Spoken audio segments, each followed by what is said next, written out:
Hello friend, welcome to my YouTube channel leaders इसी level में आप लोगों का स्वागत है। आज हम लोग करने वाले हैं भारतीय राज्य व्यवस्था की एक नया चैप्टर जिसका नाम है संविधान की विशेषताएं। देखिए पहली क्लास है। चलिए क्वेश्चन को स्टार्ट करते हैं। क्वेश्चन नंबर 1 से लेकर इसमें 20 तक होने वाले हैं। तो क्वेश्चन नंबर 1 में कहता है कि विश्व का सबसे बड़ा लिखित एवं सर्वाधिक व्यापक संविधान किस देश का है? Option A Britain, B Bharat, C Canada, D दक्षिण अफ्रीका। तो इसका आंसर हो जाएगा ऑप्शन बी भारत।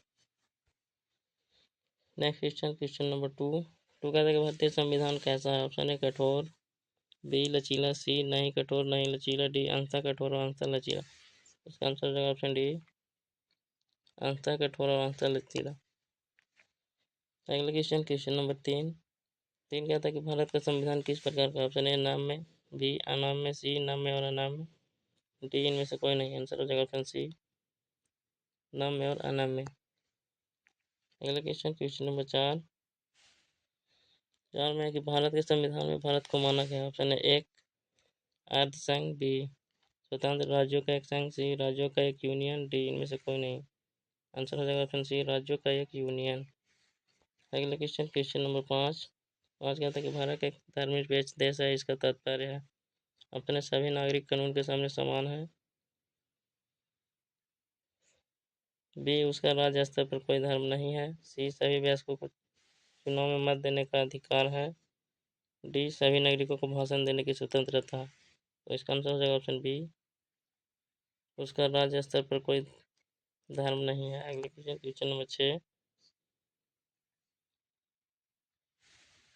में कि निम्नलिखित कथनों में से कौन सही है? ये में भारतीय संविधान आध्यात्मात्मक है, बी भारत एक नाम मात्र का राजतंत्र है, सी भारत एक कुलीन तंत्र है, डी भारत एक संसाधनात्मक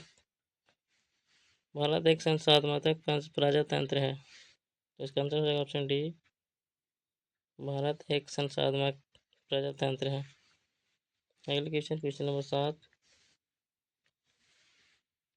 में भारतीय संविधान के संबंध में कौन सा कथन सही है? यह एक मौलिक संविधान है, बी यह दूसरे देशों के संविधान से प्रभावित है, सी यह दूसरे देशों के संविधान की बिल्कुल नकल है, डी उपयुक्त सभी कथन गलत है। तो इसका आंसर हो जाएगा ऑप्शन बी यह दूसरे देशों के संविधान से प्रभावित है। अगला क्वेश्चन नंबर 8 में है कि निम्नलिखित में से कौन सा कथन सही है? ऑप्शन ए भारत का संविधान भारत में संसदीय पद्धति की सरकार की व्यवस्था करता है, बी भारतीय संविधान द्वारा स्वतंत्र न्यायपालिका की स्थापना की गई है, सी भारतीय संविधान भारत में विधि के शासन की व्यवस्था करता है, डी उपयुक्त सभी। तो इसका आंसर हो जाएगा ऑप्शन डी उपयुक्त सभी। अगला क्वेश्चन नंबर 9 में निम्नलिखित में कौन सा कथन सही नहीं है? ऑप्शन है भारतीय संविधान निर्मित, लिखित और सर्वाधिक व्यापक है, बी भारत का संविधान प्रभुत्व संपन्न लोकतंत्रात्मक निरपेक्ष तथा समाजवादी संविधान है, सी भारतीय संविधान में मूल अधिकारों को समाविष्ट किया गया है, डी संविधान के प्रवर्तक के समय से ही संविधान में मूल कर्तव्य शामिल है। तो इसका आंसर हो जाएगा ऑप्शन डी संविधान के प्रवर्तक के समय से ही संविधान में मूल कर्तव्य शामिल है। अगला क्वेश्चन नंबर 10 है कि निम्नलिखित में से कौन सा कथन सही है? ऑप्शन ए भारतीय संविधान में कई विदेशी संविधान के तत्वों का समावेश किया गया है, ऑप्शन बी भारतीय संविधान एकल नागरिकता का प्रावधान करता है, सी भारतीय संविधान वयस्क मताधिकार की व्यवस्था करता है, डी उपयुक्त सभी। तो इसका आंसर हो जाएगा ऑप्शन डी उपयुक्त सभी। अगला क्वेश्चन नंबर 11 में कि भारत का संविधान है। ऑप्शन ए अत्यंत लचीला, बी अत्यंत कठोर, सी कठोर कम लचीला अधिक, डी कठोर अधिक लचीला कम। तो इसका आंसर हो जाएगा ऑप्शन सी कठोर कम लचीला अधिक। अगला क्वेश्चन नंबर 12 कि भारतीय संविधान का स्वरूप किस प्रकार का है? ऑप्शन ए एकात्मक, बी पूर्णतया संघात्मक, सी संरचना में संघात्मक, सी संरचना में संघात्मक भावना में एकात्मक, डी भावना में संघात्मक, संरचना में एकात्मक, तो इसका आंसर हो जाएगा ऑप्शन सी, संरचना में संघात्मक, भावना में एकात्मक। अगला क्वेश्चन नंबर 13 कहता है कि भारतीय संविधान भावना में एकात्मक है क्योंकि ऑप्शन ए, केवल संसद को संवैधानिक संशोधन प्रक्रिया आरंभ करने का अधिकार है, बी, कुछ स्थिति में संसद को राज्य के लिए कानून बनाने का अधिकार है, सी, अखिल भारतीय सभाओं के कारण, डी, उपयुक्त में से सभी। तो इसका आंसर हो जाएगा ऑप्शन डी, उपयुक्त में से सभी। अगला क्वेश्चन नंबर 14 कहता है कि भारतीय संविधान के संदर्भ में कहा जाता है कि यह मौलिक संविधान है। ऑप्शन ए, मौलिक संविधान है, बी, वकीलों का स्वर्ग है, सी, विकासशील संविधान है, डी, तानाशाही संविधान है। तो इसका आंसर हो जाएगा ऑप्शन बी, वकीलों का स्वर्ग है। क्वेश्चन नंबर 15 कि भारतीय संविधान पर सबसे अधिक प्रभाव किसका पड़ा है। ऑप्शन ए, भारत सरकार अधिनियम 1935 का,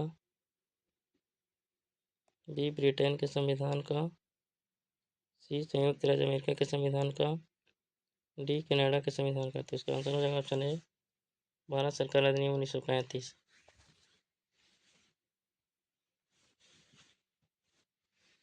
अगला क्वेश्चन नंबर 16 कि निम्नलिखित में से यह किससे निर्धारित होता है कि भारत का संविधान परिसंघीय है। ऑप्शन ए, संविधान लिखित और अनाम्य है, बी, न्यायपालिका स्वतंत्र है, सी, केंद्र और राज्य के बीच शक्तियों का वितरण, डी, अवशिष्ट शक्तियों का केंद्र में निहित होना। आंसर हो जाएगा ऑप्शन सी, केंद्र एवं राज्य के बीच शक्तियों का विवरण। अगला क्वेश्चन नंबर 17 कहता है कि भारत में प्रजातंत्र इस तथ्य पर आधारित है कि ऑप्शन ए, संविधान लिखित है, बी, यहाँ मौलिक अधिकार प्रदान किए गए हैं, सी, जनता से सरकारों को चुनने तथा बदलने का अधिकार प्राप्त है, डी, यहाँ राज्य के नीति निर्देशक तत्व है। इसका आंसर हो जाएगा ऑप्शन सी, जनता से सरकारों को चुनने तथा बदलने का अधिकार प्राप्त है। अगले क्वेश्चन नंबर 18 कहता है कि भारतीय संविधान में है। ऑप्शन ए, 300 से अधिक आर्टिकल, बी, 350 से अधिक आर्टिकल, सी, 400 से अधिक आर्टिकल्स, डी, 500 से अधिक आर्टिकल्स। इसका आंसर हो जाएगा ऑप्शन सी, 400 से अधिक आर्टिकल। अगले क्वेश्चन नंबर 19 है कि भारत में किस प्रकार की शासन व्यवस्था अपनाई गई है।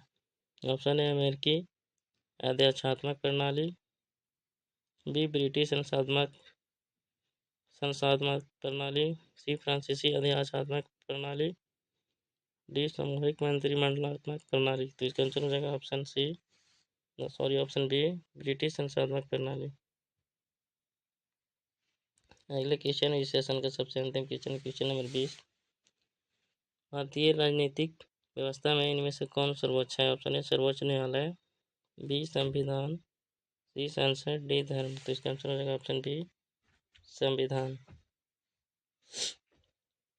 तो चलिए आज का सेशन कुछ इस तरह रहा दोस्तों। आप लोग को पता है मेरा यूट्यूब चैनल है, इसको लाइक, सब्सक्राइब और शेयर जरूर करिए। वीडियो कैसा लगा कमेंट में ज़रूर बताएं। आज के लिए इतना ही, जय हिंद। फिर मिलते हैं अगले वीडियो में।